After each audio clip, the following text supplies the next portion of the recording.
Hello guys, welcome to our YouTube channel study with M. आज की इस video में हम डिस्कस करेंगे उत्तराखंड टॉप 50 क्वेश्चंस जो आपके उत्तराखंड पुलिस, पटवारी, लेखपाल, बंदी रक्षक, LDC and other one day exam के लिए काफ़ी इंपॉर्टेंट है। तो आप सभी लोग हमारी इस वीडियो को स्टार्टिंग से लेकर एंड तक जरूर देखें। वीडियो स्टार्ट करते हैं। वीडियो स्टार्ट करने से पहले जिन लोगों ने अभी भी हमारे YouTube channel study with M को सब्सक्राइब नहीं किया है वो सब्सक्राइब कर लें और बगल में जो बेल आइकन दिख रहा है इसे भी प्रेस कर लें ताकि हम कोई भी वीडियो डालते हैं तो उसका नोटिफिकेशन आपके पास जल्द से जल्द पहुंच जाए। देखिए गाइस, काफ़ी मेहनत करके आप सभी के लिए वीडियो लेके आते हैं, तो आप सभी लोगों से रिक्वेस्ट रहेगा कि वीडियो को ज़्यादा से ज़्यादा शेयर ज़रूर करें। चैनल पर नए हैं तो हमारे YouTube channel study with M को ज़रूर सब्सक्राइब कर लें। आप सभी लोग हमारे टेलीग्राम चैनल को भी ज्वाइन कर सकते हैं। अराउंड 5.3 के यहाँ पे सब्सक्राइबर्स हो चुके हैं। सुबह 10 बजे और शाम 8 बजे यहाँ पे क्विज का आयोजन भी कराया जाता है। इसके अलावा अदर इम्पोर्टेंट अपडेट्स पीडीएफ्स यहीं पे शेयर की जाती हैं। लिंक आपको उसका डिस्क्रिप्शन बॉक्स में मिल जाएगा। बढ़ते हैं आज की वीडियो की ओर। इस सीरीज़ का पहला क्वेश्चन है, कुमाऊं का सबसे बड़ा हिमनद है। कुमाऊं का सबसे बड़ा हिमनद है मीलम हिमनद। देखिए, मीलम हिमनद पिथौरागढ़ जनपद में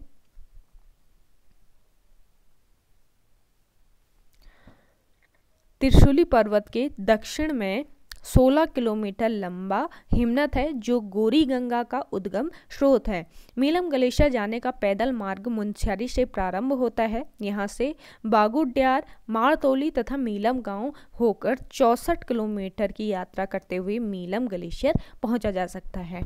ये तो रही कुमाऊं के सबसे बड़े हिमनद की बात। अगर आपसे उत्तराखंड का सबसे बड़ा हिमनद पूछ लिया जाता है तो उत्तराखंड का सबसे बड़ा हिमनद है गंगोत्री हिमनद। गंगोत्री हिमनद ही गढ़वाल का सबसे बड़ा हिमनद भी है, तो आप ये भी ध्यान में रखें। देखिए, गंगोत्री ग्लेशियर जो है ये उत्तर काशी जनपद में चौखंबा पर्वत श्रृंखला के उत्तर ढाल से प्रारंभ होने वाला यह ग्लेशियर अनेक हिमानियों का समूह है। राज्य के सबसे बड़े ग्लेशियर गंगोत्री हिमानी की लंबाई 30 किलोमीटर तथा चौड़ाई 2 किलोमीटर है, तो आप ये ध्यान रखें। इस हिमानी की अंतिम सीमा स्नाउट से 4 किलोमीटर नीचे दक्षिण की ओर गोमुख पर है। यहीं भागीरथी नदी का उद्गम स्थान है। अगला है आपका उत्तराखंड की माधवी शर्मा का संबंध है। उत्तराखंड की माधवी शर्मा का संबंध है पर्वतारोही से। अगला क्वेश्चन है, सविनय अवज्ञा आंदोलन का नेतृत्व उत्तराखंड में किसने किया? सविनय अवज्ञा आंदोलन का नेतृत्व उत्तराखंड में किया गोविंद बल्लभ पंत ने। देखिए, सविनय अवज्ञा आंदोलन 1930 ईस्वी में हुआ था और इस आंदोलन में उत्तराखंड से 3 लोगों ने भाग लिया था जो थे ज्योतिराम कांडपाल, भैरव दत्त ज्योतिषी और खड़क बहादुर। लेकिन देखिए, उत्तराखंड में जो ये आंदोलन है इसका नेतृत्व किया था गोविंद बल्लभ पंत ने। ये यहाँ पे गए नहीं थे, सविनय अवज्ञा आंदोलन में उत्तराखंड से गए नहीं थे, लेकिन उत्तराखंड में इन्होंने नेतृत्व किया था। अगला है आपका, आहुति किसकी कृति है? आहुति कृति है इलाचंद जोशी की। देखिए, इलाचंद जोशी साहित्यकार इलाचंद जोशी का जन्म 1902 ईस्वी को अल्मोड़ा में हुआ। इलाचंद जोशी को मनोवैज्ञानिक उपन्यासकार कहा जाता है। इलाचंद ने बचपन में सुधाकर नामक हस्तलिखित पत्रिका अल्मोड़ा में निकाली। अगला क्वेश्चन देखिए,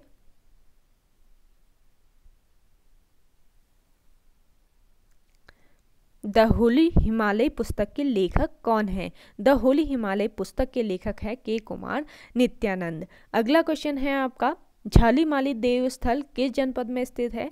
झालीमाली देवस्थल है चंपावत जनपद में। अगला क्वेश्चन है, कत्यूरी शासनकाल में द्विविध शब्द का प्रयोग किसके लिए किया जाता था? कत्यूरी शासनकाल में द्विविध शब्द का प्रयोग किया जाता है लेखकों के लिए किया जाता था द्विविध शब्द का प्रयोग कत्यूरी शासनकाल में। अगला क्वेश्चन है, गढ़वाल रेजिमेंट को किस वर्ष इंदिरा गांधी पुरस्कार से सम्मानित किया गया? देखिए, गढ़वाल रेजिमेंट को इंदिरा गांधी पर्यावरण पुरस्कार होना चाहिए, यहाँ पे पर्यावरण।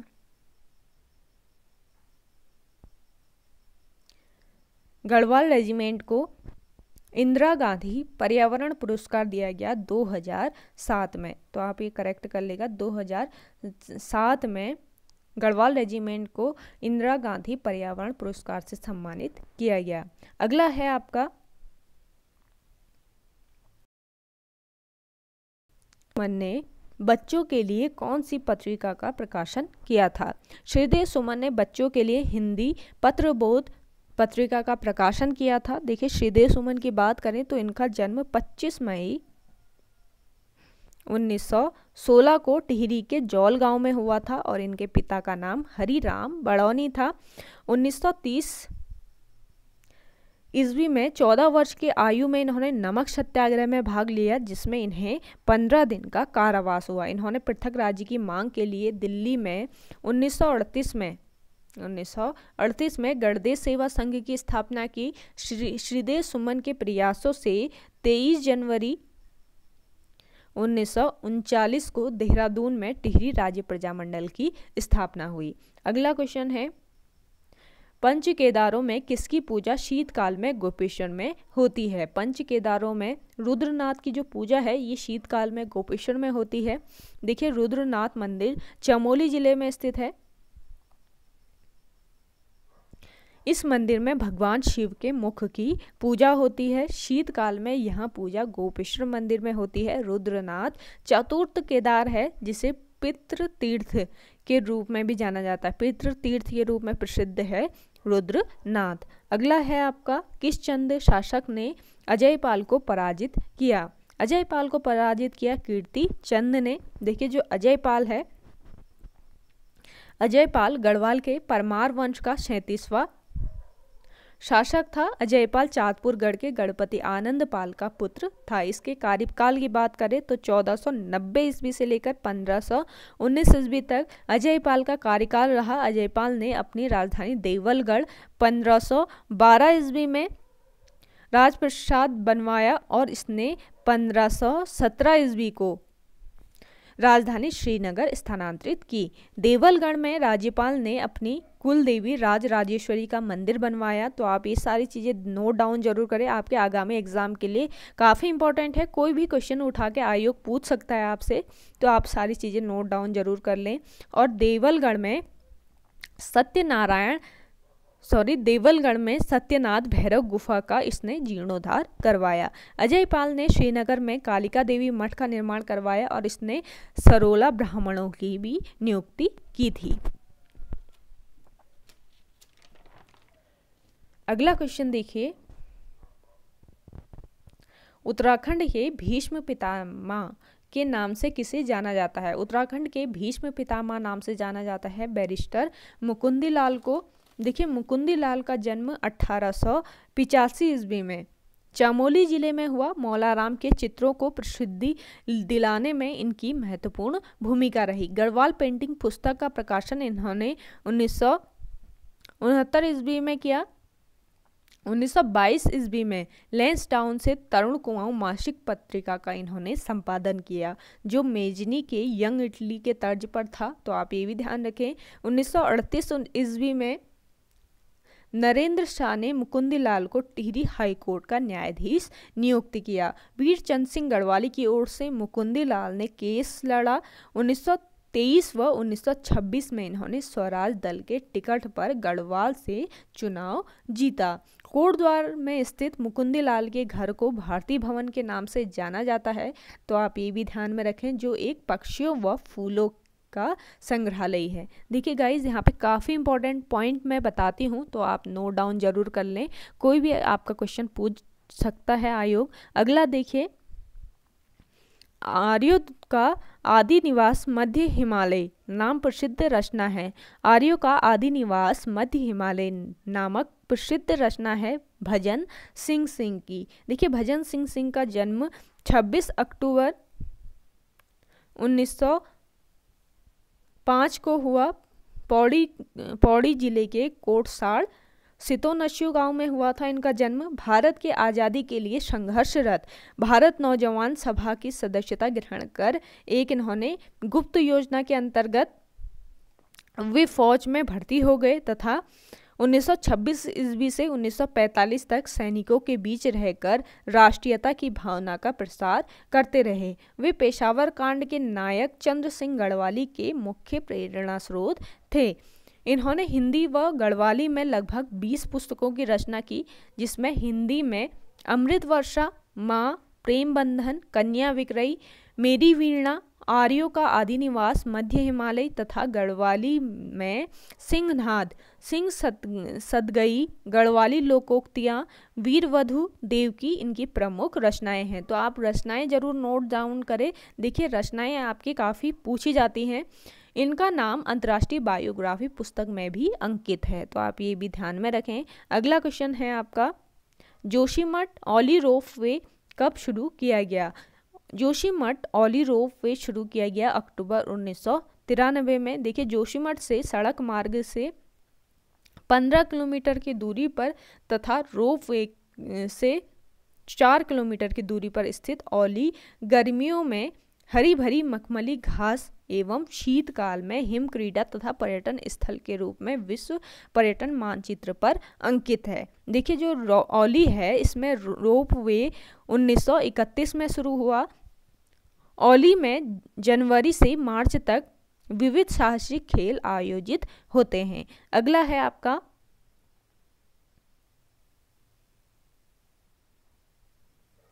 अल्मोड़ा के जाखन देवी मंदिर से किसके निवास की पुष्टि होती है? अल्मोड़ा के जाखन देवी मंदिर से यक्ष के निवास की पुष्टि होती है। देखिए जाखन देवी मंदिर अल्मोड़ा का अस्तित्व अत्यंत प्राचीन काल में इस क्षेत्र में यक्षों के निवास करने की पुष्टि करता है। अगला है, उत्तराखंड का कौन सा क्षेत्र भूस्खलन के मामले में अत्यधिक सुभेद्यता जोन में आता है? अत्यधिक सुभेद्यता जोन में आता है बाह्य हिमालय क्षेत्र। देखिए बाह्य हिमालय क्षेत्र या इसको कह सकते हैं शिवालिक क्षेत्र। शिवालिक क्षेत्र को बाह्य हिमालय क्षेत्र या हिमालय का पाद भी कहा जाता है। ये हिमालय की नवीनतम श्रेणी है। नवीन होने के कारण इसमें जीवाश्म पाया जाता है। बाह्य हिमालय क्षेत्र की औसत ऊंचाई 700 मीटर से लेकर 1200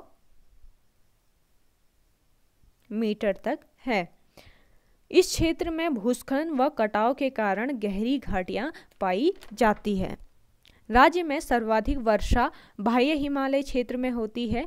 200 से 250 सेंटीमीटर तक वर्षा यहाँ पे होती है। खनिज की दृष्टि से राज्य का बाह्य हिमालय या शिवालिक क्षेत्र बहुत महत्वपूर्ण है। कई खनिज पाए जाते हैं यहाँ पे। इन क्षेत्रों में गर्म शीतोष्ण जलवायु पाई जाती है। अगला क्वेश्चन है आपका, राज्य की सर्वाधिक ऊंचाई वाली अधिकांश पर्वत चोटियाँ स्थित है?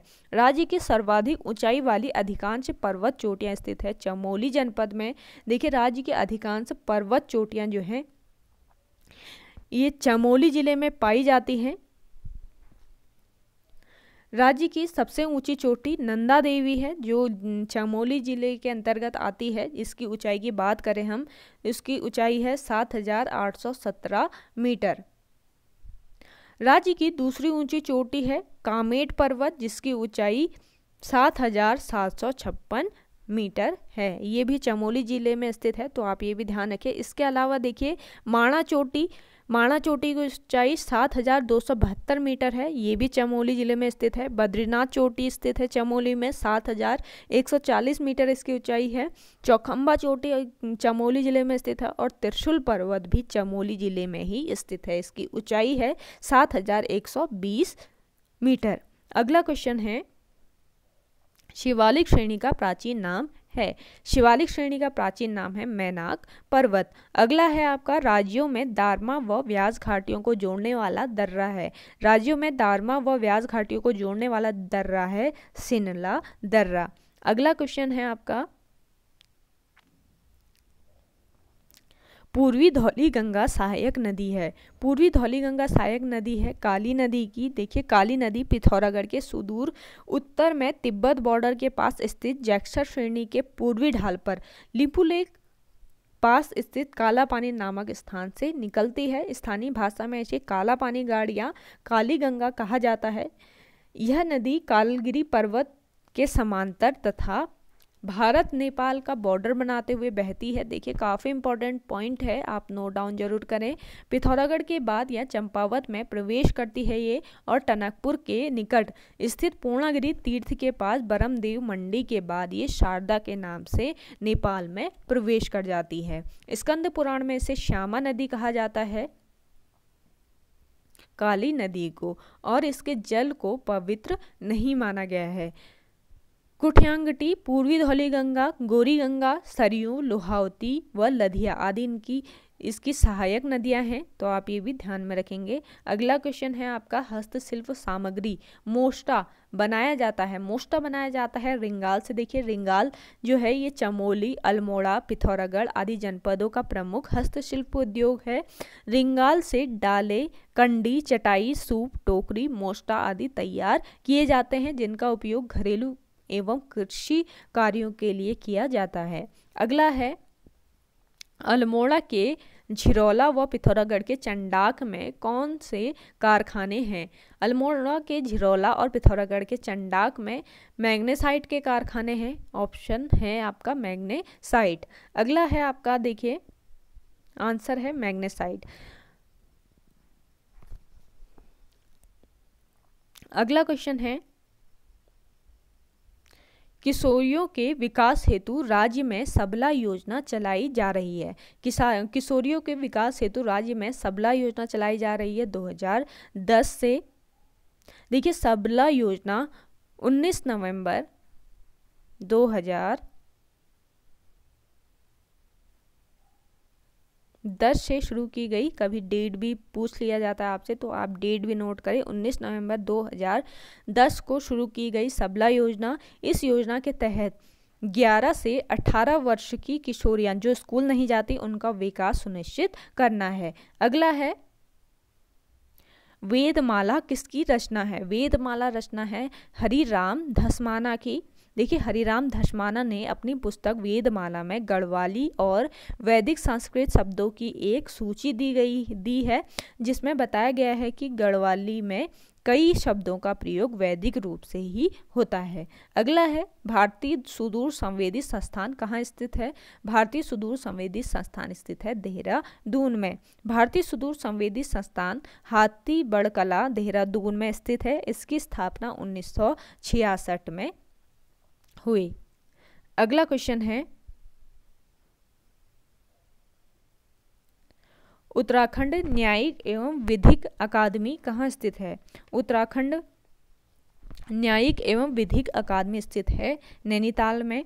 देखिए उत्तराखंड न्यायिक एवं विधिक अकादमी जो है ये भवाली नैनीताल में दिसंबर 2004 से है, तो आप ये ध्यान में रखेंगे। अगला क्वेश्चन है आपका राष्ट्रीय दृष्टिबाधित संस्थान किस जिले में स्थित है? राष्ट्रीय दृष्टिबाधित संस्थान स्थित है देहरादून जिले में। राष्ट्रीय दृष्टिबाधित संस्थान की स्थापना 1943 ईस्वी को देहरादून में की गई। अगला है भारतीय सर्वेक्षण विभाग का मुख्यालय कहाँ है? भारतीय सर्वेक्षण विभाग का मुख्यालय है देहरादून में। देखिए 1767 ईस्वी में भारतीय सर्वेक्षण विभाग की स्थापना बंगाल में हुई थी, जिसका मुख्यालय द्वितीय विश्व युद्ध के दौरान 1942 को बंगाल से देहरादून जनपद में स्थानांतरित किया गया था। यह विभाग भारत का एकमात्र भू मानचित्र सर्वेक्षण का कार्य करता है। 1830 ईस्वी में एवरेस्ट इसके महासर्वेक्षक नियुक्त हुए, जिन्होंने 1852 को विश्व की सबसे ऊंची चोटी एवरेस्ट की ऊंचाई 29,002 फीट घोषित की और उन्हीं के नाम पर उस चोटी का नाम एवरेस्ट रखा गया। भारत का प्रथम डाक टिकट 1854 में इसी विभाग ने जारी किया था। काफ़ी इंपॉर्टेंट पॉइंट है, आप नोट डाउन जरूर करें। भारत का प्रथम डाक टिकट 1854 ईस्वी में इसी विभाग द्वारा जारी किया गया था। अगला है अवधेश कौशल का संबंध किस क्षेत्र से है? अवधेश कौशल का संबंध है साहित्य के क्षेत्र से। अगला क्वेश्चन है ढोल सागर के ज्ञाता के रूप में जाने जाते हैं। ढोल सागर के ज्ञाता के रूप में जाने जाते हैं उत्तम दास। देखिए राज्य में एकमात्र ढोल सागर ज्ञाता हैं ये उत्तम दास। भंडारी कमेटी की सिफारिश पर तत्कालीन मुख्यमंत्री हरीश रावत ने 2015 में ढोल को राज्य वाद्य यंत्र घोषित किया। ढोल एक प्राचीन वाद्य यंत्र है जिसको तांबे, पीतल व चांदी धातु पर बकरी की खाल लगाकर बनाया जाता है। ढोल से 22 तरह के ताल बजाए जाते हैं। अगला क्वेश्चन है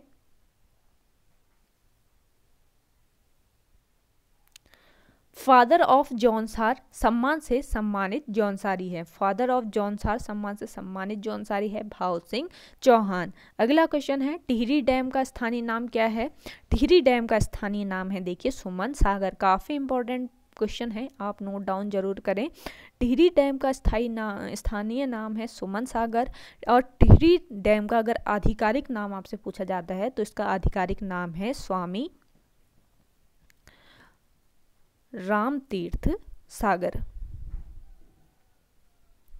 टिहरी बांध बनाने की स्वीकृति योजना आयोग द्वारा 1972 ईस्वी में दी गई। यह बांध भागीरथी एवं भिलंगना के संगम पर बना है। टिहरी बांध एशिया का सबसे ऊंचा व दुनिया का चौथा सबसे ऊंचा बांध है। इसकी ऊंचाई की अगर हम बात करें तो 260.5 मीटर इसकी ऊंचाई है। टिहरी बांध का कार्य 1978 ईस्वी में उत्तर प्रदेश सिंचाई विभाग ने प्रारंभ किया था। टिहरी परियोजना को राष्ट्र के गांव की संज्ञा दी गई है। टिहरी बांध की 2400 मेगावाट विद्युत उत्पादन क्षमता है, जो प्रारंभ में 600 मेगावाट की परियोजना थी। इस बांध से 400 मेगावाट का कोटेश्वर बांध बना है जो भागीरथी नदी पर स्थित है। आप ये भी ध्यान में रखें।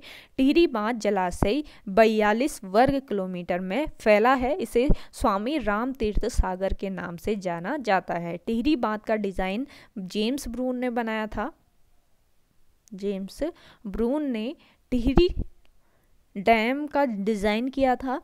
1986 ईस्वी में रूस के साथ टिहरी बांध निर्माण में समझौता हुआ। देखिएगा इस काफ़ी इंपॉर्टेंट पॉइंट है, ये नोट डाउन जरूर करते रहें आप।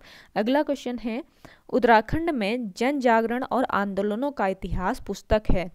उत्तराखंड में जन जागरण और आंदोलनों का इतिहास पुस्तक है डॉक्टर योगेश धस्माना की। अगला क्वेश्चन है टिहरी के शाह नरेशों की पारंपरिक उपाधि है। टिहरी के शाह नरेशों की पारंपरिक उपाधि है बुलांदा बद्रीश। अगला क्वेश्चन देखिए एशिया का सबसे बड़ा मिट्टी पत्थर निर्मित बांध है। एशिया का सबसे बड़ा मिट्टी पत्थर निर्मित बांध है कालागढ़ बांध। देखिए कालागढ़ बांध की कुल विद्युत उत्पादन क्षमता 144 मेगावाट है। यह परियोजना पौड़ी गढ़वाल में गंगा नदी पर वर्ष 1980-81 से कार्यरत है। तो आप ये भी ध्यान रखें गंगा नदी पर है ये और वर्ष 1980-81 से कार्यरत है। अगला क्वेश्चन है अस्कोट वन्यजीव अभ्यारण्य किस जनपद में अवस्थित है? अस्कोट वन्यजीव अभ्यारण्य है पिथौरागढ़ जनपद में। देखिए अस्कोट वन्यजीव विहार की स्थापना 1986 ईस्वी में पिथौरागढ़ में की गई। यह वन्यजीव विहार 600 वर्ग किलोमीटर क्षेत्रफल में फैला है। अस्कोट वन्यजीव विहार कस्तूरी मृग के लिए प्रसिद्ध है और यहाँ कस्तूरी मृगों की संख्या 67 है। चौकड़ी डांडा पिथौरागढ़ में कस्तूरी मृग फार्म है। तो आप ये भी ध्यान रखें। गाइस वीडियो पसंद आ रही है तो वीडियो को लाइक जरूर कर लीजिएगा। अगला देखिए बागेश्वर व चमोली के बीच कौन सा दर्रा स्थित है? बागेश्वर व चमोली के बीच स्थित है सुंदर ढूंगा दर्रा। अगला क्वेश्चन है मनेरी व जोशियाड़ा कृत्रिम झीलें किस जनपद में हैं? मनेरी व जोशियाड़ा कृत्रिम झीलें हैं उत्तरकाशी जनपद में। अगला है राज्य में सोना किस वृक्ष को कहा जाता है? राज्य में सोना कहा जाता है बांज वृक्ष को। देखिए उत्तराखंड का वरदान भी बांज वृक्ष को ही कहा जाता है। विश्व में बाज की 40 प्रजातियां पाई जाती हैं। उत्तराखंड में बाज की 5 प्रजातियां पाई जाती हैं। यह एक प्रकार का शीतोष्ण कटिबंधीय पौधा है। बाज वृक्ष को राज्य में विश्व शिव की जटा भी कहा जाता है। तो आप ये सारी चीज़ें ध्यान में रखें। बांज वृक्ष का वैज्ञानिक नाम अगर पूछा जाता है तो इसका वैज्ञानिक नाम है क्वारकस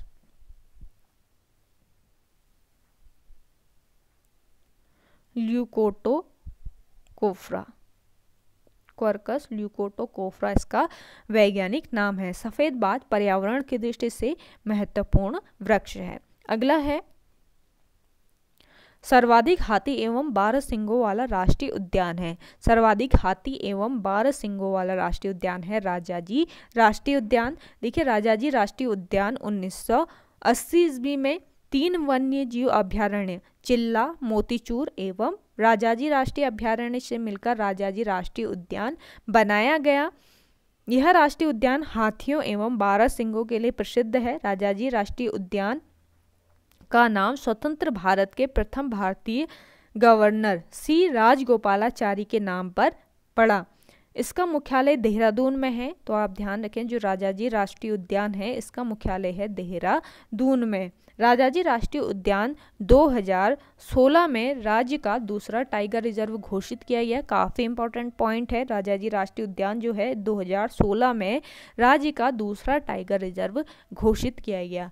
राजाजी राष्ट्रीय उद्यान 3 जिलों में देहरादून, पौड़ी और हरिद्वार में फैला है। इसका क्षेत्रफल अगर पूछा जाता है तो 820.4 वर्ग किलोमीटर इसका क्षेत्रफल है। यह राष्ट्रीय उद्यान राज्य का दूसरा सबसे बड़ा राष्ट्रीय उद्यान है। अगला है आपका, राज्य में सेब का पहला बाग लगाया गया। राज्य में सेब का पहला बाग लगाया गया हर्षिल क्षेत्र में। देखिए हर्षिल उत्तरकाशी जिले का एक प्रमुख पर्यटक स्थल है। इसे भारत का मिनी स्विट्जरलैंड कहा जाता है। हर्षिल में सेब का बागान लगाने का श्रेय जो है ये फ्रेडरिक विल्सन को जाता है। फ्रेडरिक विल्सन हर्षिल क्षेत्र में सेब का बागान लगाने का श्रेय जाता है फ्रेडरिक विल्सन को। हर्षिल में आलू की खेती की शुरुआत भी विल्सन ने ही की। विल्सन का विवाह उत्तरकाशी के मुखवा गांव की रायवती से हुआ था। विल्सन ने हर्षिल में विल्सन कॉटेज 1864 में बनवाया था। हर्षिल के टंकौर घाटी में जलंधरी नदी बहती है। तो आप ये भी ध्यान रखें, हर्षिल के जो टंकौर घाटी है यहाँ पर जलंधरी नदी बहती है।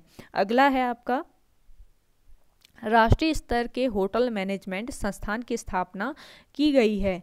राष्ट्रीय स्तर के होटल मैनेजमेंट संस्थान की स्थापना की गई है देहरादून में। अगला क्वेश्चन है, अंजनी माता का मंदिर कहाँ है? अंजनी माता का मंदिर है औली में। देखिए औली की बात करें तो औली चमोली जिले में एक प्रसिद्ध पर्यटक स्थल है। यह स्कीइंग खेलों के लिए सबसे लोकप्रिय स्थल है। स्कीइंग हेतु उपयुक्त समय दिसंबर से मार्च में होता है। औली नंदा देवी, कामेट, माणा, हाथी व गोरी पर्वतों से घिरा है। तो आप ये ध्यान रखें, काफ़ी पर्वतों से घिरा है ये। अगला है आपका, भिलेश्वर व नीलेश्वर पर्वतों के बीच बसा है। भिलेश्वर और नीलेश्वर पर्वतों के बीच बसा है बागेश्वर। देखिए बागेश्वर जनपद की बात करते हैं। बागेश्वर को उत्तर का वाराणसी कहा जाता है। इसे बागनाथ व व्याघ्रेश्वर नाम से भी जाना जाता है। बागेश्वर का पौराणिक नाम आपसे पूछा जाता है तो इसका पौराणिक नाम है अग्नि तीर्थ। देखिए गाइस, काफ़ी इंपॉर्टेंट पॉइंट यहाँ पे लेके आती हूँ मैं आप सभी के लिए। आप नोट डाउन जरूर करें, आपके आगामी एग्जाम के लिए काफ़ी इंपॉर्टेंट है। और वीडियो पसंद आ रही है तो वीडियो को लाइक जरूर कर लीजिएगा प्लीज़। ऐतिहासिक रूप से वर्तमान बागेश्वर क्षेत्र को दानपुर कहा जाता था। बागेश्वर में स्थित बागनाथ मंदिर का पुनर्निर्माण 1602 ईस्वी में लक्ष्मी चंद ने किया। बागेश्वर सरयू व गोमती नदी के संगम पर स्थित है। मानस खंड में बागेश्वर को नीलगिरी कहा गया है। बागेश्वर जनपद का गठन की बात करें तो इसका गठन 18 सितंबर 1997 ईस्वी को हुआ। अगला क्वेश्चन है, जनजाति आस्था का केंद्र घटकू स्थित है। देखिए जनजाति आस्था का केंद्र घटकू स्थित है चंपावत जिले में। देखिए चंपावत जिले का गठन 15 सितंबर 1997 ईस्वी को हुआ। इसकी स्थापना प्रथम चंद्रवंशी राजा सोमचंद ने की। चंपावत का प्राचीन नाम है कुमो। तो आप ये ध्यान में रखें, इसका प्राचीन नाम है कुमू। 1872 ईस्वी में 1872 ईस्वी में चंपावत को तहसील का दर्जा दिया गया। चंपावत जो है ये गड़की गाड़ व चंपावती नदी के संगम पर स्थित है। चंपावती नदी के नाम पर चंपावत नाम पड़ा। क्षेत्रफल की दृष्टि से राज्य का सबसे छोटा जिला है ये चंपावत जिला। क्षेत्रफल की बात करें इसकी तो 1766 वर्ग किलोमीटर चंपावत जिले का क्षेत्रफल है। अगला क्वेश्चन देखिए, मूर्तियों का भंडार किसका उपनाम है? मूर्तियों का भंडार उपनाम है लाखा मंडल का। देखिए लाखा मंडल जो है ये देहरादून के जौनसा क्षेत्र में स्थित है। यहाँ मूर्तियों का भंडार है। लाखा मंडल यमुना व रिखनाड़ नदी के संगम पर स्थित है। लाखा मंडल उत्तराखंड शैली का बना प्राचीन शिव मंदिर है। इस मंदिर में जल प्रवाहित करने पर अपना प्रतिबिंब देखा जा सकता है। यहाँ 2 अलग रंग के शिवलिंग है, जिसमें द डार्क ग्रीन द्वापर युग तथा लाल शिवलिंग त्रेता युग से संबंधित है। आपसे लाखा मंडल का पुराना नाम पूछा जाता है तो इसका पुराना नाम है मण। अगला क्वेश्चन है, मोहन उप्रेती द्वारा 1968 ईस्वी में पर्वतीय कला केंद्र की स्थापना कहाँ की गई?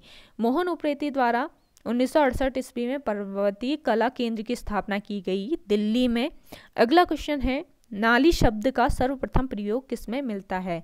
नाली शब्द का सर्वप्रथम प्रयोग मिलता है तमिल साहित्य में। अगला क्वेश्चन है, काठगोदाम रेलवे स्टेशन कब चालू हुआ? काठगोदाम रेलवे स्टेशन 1884 ईस्वी में चालू हुआ। काठगोदाम को कुमाऊं का प्रवेश द्वार कहा जाता है। यह कुमाऊं का महत्वपूर्ण रेलवे स्टेशन है। काठगोदाम गुलाब घाटी के लिए प्रसिद्ध है। इसे बमोरी घाट या बाड़ा खेड़ी भी कहा जाता है। काठगोदाम रेलवे स्टेशन 1884 ईस्वी में चालू हुआ। यहाँ रेलवे की बड़ी लाइन 1994 में बनाई गई। अगला क्वेश्चन देखिए, उतुंग शिखर किस जिले में स्थित है? उतुंग शिखर स्थित है पौड़ी जनपद में। लास्ट क्वेश्चन देखिए इस वीडियो का, किसकी पुण्यतिथि को उत्तराखंड में साहित्य दिवस के रूप में मनाया जाता है? तो ये है हरिदत्त भट्ट शैलेश। हरिदत्त भट्ट शैलेश का जन्म की पुण्यतिथि को उत्तराखंड में साहित्य दिवस के रूप में मनाया जाता है। देखिए हरिदत्त भट्ट शैलेश का जन्म चमोली और वर्तमान रुद्रप्रयाग के भटवाड़ा गांव में, अब ये रुद्रप्रयाग जनपद के अंतर्गत आता है भटवाड़ा गांव में 1926 ईस्वी को हुआ। ये राजीव गांधी के हाउस मास्टर भी रहे। 19 सितंबर को इनकी पुण्यतिथि को उत्तराखंड में साहित्य दिवस के रूप में मनाया जाता है। ध्यान दें 19 सितंबर। ओके गाइज, आज की वीडियो में इतना ही। आई होप आपको वीडियो पसंद आई होगी। अगर आपको हमारी ये वीडियो पसंद आती है तो वीडियो को लाइक शेयर एंड हमारे YouTube channel study with M को ज़रूर सब्सक्राइब कर लें। मिलते हैं एक नई इंटरेस्टिंग वीडियो के साथ, तब तक के लिए धन्यवाद।